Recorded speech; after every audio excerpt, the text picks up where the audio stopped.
Mais um cafezinho com a Day começando e hoje nós estamos na área de arte e expressão. E a nossa primeira convidada é internacional, nós estamos ficando chiques, hein? Olha só, nós vamos conversar com a Luana Melinka. Luana, boa tarde. Boa tarde. Eu quero agradecer a sua participação e contar um pouquinho dessa sua trajetória dentro da área das artes. Fala um pouquinho pra gente quem é a Luana.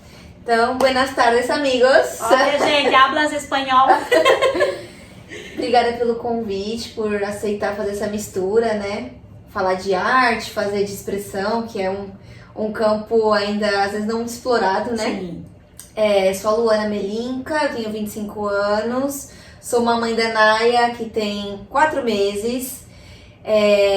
Sou imigrante chilena, então cheguei aqui criança, isso formou minha identidade, sou formada em História e atuo aí em vários campos, né? Skate, grafite, dança, que a gente vai adentrar um pouquinho. E eu moro atualmente em São Paulo, Toda a minha trajetória se deu na Zona Sul de São Paulo. Hoje em dia, quais são as suas formações? Eu sou formada em História, né? Fui bolsista na PUC. Mas também já passei por várias áreas assim, da dança, por exemplo, tive uma formação a minha vida inteira em balé, então imagina, esse contraste, né? Então fiz muitos anos de balé, já fiz jazz, sapateado, já fiz aula de hip hop, então eu tenho conhecimentos formais, assim, em instituições, em várias áreas, fiz um ano e meio da São Paulo Escola de Dança, né, que era balé contemporâneo, dança moderna, então tenho esses dois lados, assim, tanto da história quanto corporal. Hoje em dia, você está atuando na área das artes, né? Como que é esse processo?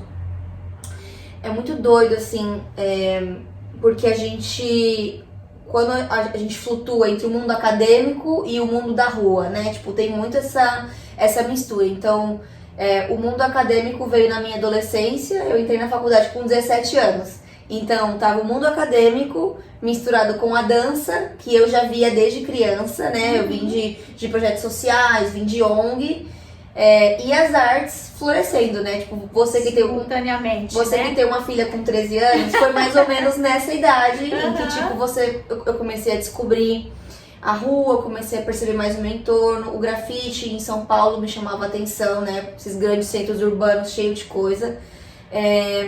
Então acho que eu me descobri artista nesse meio, e foi depois da faculdade, principalmente depois da pandemia, que esse espírito empreendedor meio que surgiu, assim, né? Tipo, o que eu faço agora? Com todo o meu conhecimento, né? Tantas áreas, o que eu vou fazer com todo esse conhecimento? Exatamente. Você chegou ao Brasil com 6 anos de idade, né? Veio do Chile. Você passou por alguns desafios, muitos desafios, ou foi tranquilo essa adaptação? Eu acho que o maior desafio enquanto uma pessoa mestiça, digamos assim, né?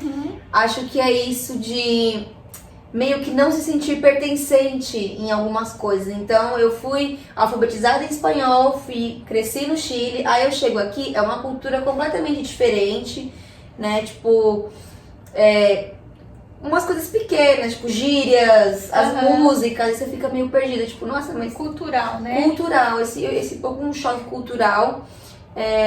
E até essa questão de sair de uma cidade em que eu tinha mais conforto, digamos assim, vim pra um lugar em que eu estava na periferia. Então, tipo, essa realidade também, né? As escolas são diferentes, o ensino é diferente. E eu acho que é mais isso, assim, do não se sentir pertencente ao grupo. Entendi. E você teve o seu primeiro projeto, né, cultural. Fala um pouquinho sobre ele. Então, nesse período, assim, antes da pandemia e tal, eu já estava há muitos anos em uma escola de dança. Eu era meio que bolsista em uma escola de bairro.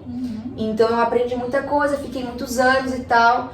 Mas como eu te disse, essas múltiplas coisas, eu sentia que eu não cabia só no balé, naquela caixinha ali. Porque no balé tem muito isso também, numa estética, E eu gosto de tatuagem, eu tenho... Foge um pouquinho, né? Assim, foge. Na teoria a gente tem já o estereótipo de uma bailarina. É tudo rosinha, é o rendado, o babado, o brilho. Uma pessoa mais delicada. E eu sempre fui mais assim de cantar, de falar alto e tal. Então depois da pandemia, eu tive esse start. Eu falei assim, não, eu preciso dialogar com pessoas que se parecem comigo. Sim. Então eu queria falar com meninas periféricas que talvez não quisessem ser bailarinas profissionais, mas eu gosto de dançar, tia, mas eu gosto de desenhar também. Tipo, dialogar com essas outras meninas. Então eu fundei a Cia Livre de Dança e Cultura. Eu tinha 21 anos de idade, estava bem assim, porque eu já sabia fazer eventos. Quando eu estava nessa escola de bairro e tal, na minha adolescência, eu sempre fiz tipo, sarau, eu sabia como organizar eventos. Então eu falei, não, eu sei fazer espetáculo. Eu ligava lá no Centro Cultural, né, falava assim, eu quero agendar o teatro. Eu já sabia, eu bolava... Como era o procedimento? Então eu já bolava minhas apresentações. E o meu foco era isso, eu não queria uma coisa comercial, eu mal cobrava, tipo, eu mal sabia valorizar o meu trabalho, eu cobrava R$40 por mês das meninas, consegui doação de roupa de balé. Pra fazer o espetáculo acontecer. Exatamente, juntava ali, gente, vamos dar R$20 cada um e juntava. Então esse primeiro modelo do sonho foi com a dança. Mas depois a Cia Livre foi se transformando. Por isso que é Cia Livre de Dança e Cultura. Porque começa com a dança, mas foi expandindo, né? E você conseguiu ir incluindo outras coisas, né? Tipo eventos com dança, eventos com grafite, revitalização de espaços através do grafite. Hoje em dia eu consigo abarcar outras coisas. Tá, então vamos lá. Você começou com balé, né? Do balé, aqui pelo que nós conversamos lá nos bastidores, gente, ela é MC de hip hop. Depois vocês vão poder conferir todo esse trabalho dela, tá? Dentro da arte, os projetos sociais. Então ela é MC de hip hop, ela é skatista e é grafiteira, olhem só, tá? Toda a arte que ela carrega. E é professora de história que embasa todas essas outras habilidades dentro da arte. Então vamos primeiro falar um pouquinho da Luana MC. É muito louco isso do hip hop, porque até nos bastidores a gente estava conversando que tem uma visão estereotipada do hip hop, que por muitos anos esteve ligada, assim, tipo, a uma fala da criminalidade, uma coisa os mais... temas abordados dentro da arte do hip hop, né? Exatamente. E hoje a gente tem a possibilidade de falar de outras coisas. Então, quando eu comecei no hip hop, eu não me identificava tanto com isso, assim, sempre curti a realidade, mas eu sentia que eu poderia falar da minha realidade de outra forma, né? De uma maneira que atingisse outras pessoas, que dialogasse com a história. Então eu comecei com batalhas de rima, né? Rodas de rima. E tem umas que são com tema. Então eu gostava quando tinha que improvisar, sei lá, sobre violência contra a mulher. E eu conseguia, tipo, gerar... É como se fosse gerar uma tese, só que na hora, rimando ali. Nossa, é difícil, hein? Muito difícil, né? Você vai... Não curtia muito no hip hop, tem batalhas de sangue, que é tipo, xingando um ao outro. Eu nunca me sentia à vontade. Mas com o tema eu gostava. Então, a partir das batalhas de tema, estudando e conhecendo outras mulheres do hip hop também, que falavam sobre temas como maternidade, sobre feminismo, eu comecei a me identificar e falar, não, eu consigo, assim. Eu já tinha uma forte herança da música, a família do meu pai me incentivou muito, meu pai é músico, minha mãe também sempre me possibilitou tudo, assim, sempre toquei violão, cantei. Então eu só misturei e tive a oportunidade, assim, do nada, como os contatos são importantes, né? A minha mãe tem um amigo que conhecia o dono de um estúdio. Olha só. E aí minha mãe falou assim, vamos marcar de conhecer e tal, por conta desse contato. E atualmente tenho parceria com um estúdio, que é tipo uma parceria, né? Então, tipo, eu trabalho no estúdio e em troca eu consigo gravar as minhas músicas. Entendi. Legal. E é do Fernando Sanches, ele era baixista do CPM 22. Eu gosto. CPM 22. Marcou, CPM 22 marcou. Quando eu fiquei sabendo, eu falei, nossa, do Fernando Sanches, eu fiquei muito feliz, assim. Então é um dos encontros que essa caminhada proporcionou, assim, de poder mostrar meu trabalho e falar assim, eu tenho vontade de fazer, você me ajuda? Ele falou assim, bora. Aí ele tá me ajudando nesse processo. Gente, só para deixar aqui claro, ela cria as músicas, as letras das músicas, né? Ela compõe, né? No caso, ela compõe as letras e as letras são baseadas, fundamentadas em história, né? Então não é qualquer hip hop, qualquer letra. Depois vocês podem conferir tudo. Inclusive ela tem até um single, né? Isso. Fala um pouquinho do single. Sim. Esse último single que eu lancei chama Maria.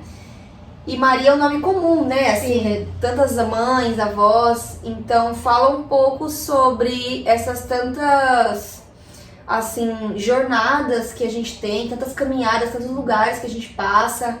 Então é uma música baseada na história arquitetônica da cidade de São Paulo, mas um pouco esse contraste, né, entre São Paulo, a vida religiosa, né, tipo, tantas igrejas que tem, essa arquitetura das igrejas, das santas, mas tem tanta pobreza, tanta tristeza. Então depois, se vocês puderem lá dar uma conferida, percebam, tem várias referências arquitetônicas, história, falo bastante sobre a realidade do país, né? Que depende muito de como você expressa, né, a realidade, né? Não de forma ofensiva, mas de uma forma reflexiva, né? Para melhorar, refletir para melhorar. Não ser rebelde e piorar, né? Criar aquele tumulto, aquela guerra, aquela luta, né? Bom, gente, essa aí é a Luana MC, tá bom? Agora nós vamos para a Luana do skate. Qual é o projeto com o skate que você tem? Com o skate, a gente atua aí com o Festival Skate Cores, né? Skate Cores, que ele surge também dessa vontade de misturar o lado educadora, o lado meio professora, com a cultura do skate, que também tem, igual hip hop, tem essa coisa. Tem o seu valor, que na verdade às vezes não é tão valorizado por ser... eu acho visto como algo de rua, né? Exato. De rua não de tem valor. maloqueira, assim, digamos sim, assim. Ainda mais de skate feminino, né? Tipo, assim, mas menina não pode andar de skate. Então vai muito desse lugar de, não, a gente quer ter um esporte como qualquer outro. Então com o Skate Cores a gente começou com um evento que juntasse, né, aula de skate com o Skate Pra Elas, que é a nossa parceira, que oferece aulas de skate. Então sempre tem aula de skate, a gente revitaliza espaços. Então às vezes tá um muro pichado, um muro sujo, a gente vai lá com grafite, revitaliza e faz um dia inteiro de atividades. E tem a parte educacional também, que a gente quer expandir o Skate Cores para fazer até oficinas formativas, né? Tipo, mostrar assim, que tem pessoas que estão ganhando dinheiro com skate, tem pessoas que estão ganhando dinheiro com arte, que é possível você ser skatista e ser acadêmica, digamos assim. Inclusive, hoje em dia, o skate já faz parte, né, das Olimpíadas. E o feminino foi muito bem, né? A Raíssa Leal. Sim, já subiu vários degraus, né? Chegou às Olimpíadas. E por que não começar lá de baixo, né? Hoje tem essa possibilidade de tirar esses preconceitos, né? Mostrar que é um esporte como qualquer outro, é um estilo de vida saudável, que criança gosta, pode aprender e tal. Gente, vamos lá. Agora vamos falar de grafite. Como que o grafite entrou na sua vida? Você trabalha com isso? É profissional? Como que funciona o grafite? Que também tinha aquele preconceito que grafite era pichação. Exatamente. É uma coisa que eu sofri muito, porque quando eu comecei a fazer grafite, eu tava fazendo balé. Então eu olhava as ruas. A bailarina grafiteira. Eu chegava suja na aula de balé. Eu me influenciei muito pelo meu entorno, porque eu via muito grafite quando eu saía, gostava muito de ir no Parque Ibirapuera e tal. Você vê os muros e tal, então eu comecei a me inspirar e eu sempre desenhei muito. Sempre gostei de desenhar rosto, sempre tive essa vontade. E eu comecei a desenhar as minhas coisas assim, e eu cheguei na minha mãe e falei assim, mãe, você compra uma tinta pra mim? A minha mãe comprou a minha primeira tinta pra fazer grafite. E eu procurei no Facebook na época, procurei um evento, achei um evento lá que podia pintar. De lá, eu tive muita sorte de ser apadrinhada, ou seja, meu pai, digamos assim, um amigo, viu que eu tinha potencial, Sim. acreditou e falou assim, você desenha bem. Então ele acreditou no meu sonho e ele começou a meio que me possibilitar, então me dava tinta. Vamos dizer que seria um patrocínio. Um patrocínio, me ajudou, me apresentou a rua de uma maneira segura. Então o grafite, ele é um universo muito fechado, que você fazer sozinha na rua, tipo, pegar sua tinta e ir num muro, é perigoso, assim, até porque é crime, né? Você grafitar qualquer muro sem, né? Autorização. Então, eu aprendi que tem que ir lá, tipo, pedir autorização, né? Comecei a desenhar e aí me profissionalizei no sentido de hoje em dia eu consigo pegar a ideia de uma pessoa e transformar em um desenho e ela me contratar. Tipo, um dos meus últimos trabalhos foi numa amiga minha que abriu um salão de beleza. Então o grafite, que é uma arte que acham que é tão assim agressiva, mas eu consigo fazer um desenho delicado que transmita tudo depende da forma da expressão, tudo né? A expressão é tudo, depende do teu ponto de vista, exato, aquilo que você quer expressar com a arte. E hoje também nós temos muitos grafiteiros famosos, né? Aqui o Guarujá tem vários muros de grafiteiros famosos. Inclusive esse meu padrinho morava aqui no Guarujá, como eu comentei com ela nos bastidores. Eles são do Perequê, né? O Bang e o Jean. Depois eu vou mandar pra ele. Então, acho que tudo vai se conversando, vai se transformando. Óbvio que acho que todo adolescente tem essa fase de rebeldias, até de querer ser transgressor, mas acho que dá pra expressar as ideias sem ser rebelde, né? Sem querer agredir. Dá pra trabalhar, achar um equilíbrio. Sim, sim. Bom, então, dentro de todas essas suas habilidades, suas formações, qual é o seu propósito? Acredito que hoje, depois de ser mãe, também, né, meio que a minha cabeça a gente muda. Acredito que eu quero mostrar para as pessoas assim que tá tudo bem você ter várias frentes, né? Tipo, você fazer faculdade e andar de skate, mas sem uma coisa atrapalhar a outra. Então, acho que os meus projetos educacionais que eu tenho vontade de propor são de mistura de realidades, tipo fazer oficinas de arte para que pessoas que não conhecem grafite, por exemplo, possam conhecer sem preconceito, de fazer shows em cada vez mais lugares culturais, de fazer eventos familiares. Acho que isso de trabalhar com produção cultural é interessante porque você consegue, de repente, não sei, tem um centro cultural que está vazio. Poxa, você pode dar vida a um lugar chamando outras pessoas. Poxa, vamos fazer uma feirinha de artesanato, junto com o brechó, da vida, né? Junto com o show. E você... um evento criado. Exatamente, você dá vida a um espaço através dessa mistura. Então acho que meu propósito agora, através da arte, como a gente repetiu bastante, reformular as expressões e dar vida aos espaços. E as artes conversarem entre si, né? Quais serviços, você já falou um pouquinho como que funciona, mas quais serviços especificamente você oferece? O que eu tô gostando mais de fazer agora é a produção cultural, e elas são várias frentes. Por exemplo, olha, quero fazer um evento de final de semana em uma praça. Como que eu começo? Aí entra o papel do produtor cultural. A gente monta a estrutura. Olha, você quer comida? Tá, vai ter comida. Você quer show? Entendi. Então a gente faz uma lista e vai auxiliando o contratante a fazer o evento do modo dele. Sou educadora também, então é mais ou menos do mesmo modo. Tem um espaço, tem uma escola, quer dar uma oficina de dança, uma palestra de mundo do trabalho, sobre o mundo acadêmico. Assim, como eu tenho um leque de vários assuntos, Sim. Quando eu vendo, assim, o meu serviço é isso. O que você tem vontade de falar? Eu posso me adaptar, palestra, curso, até na prática mesmo. Você quer dar um curso de dança? Nós podemos chamar assessoria de eventos? Com certeza, assessoria de eventos. Entendi.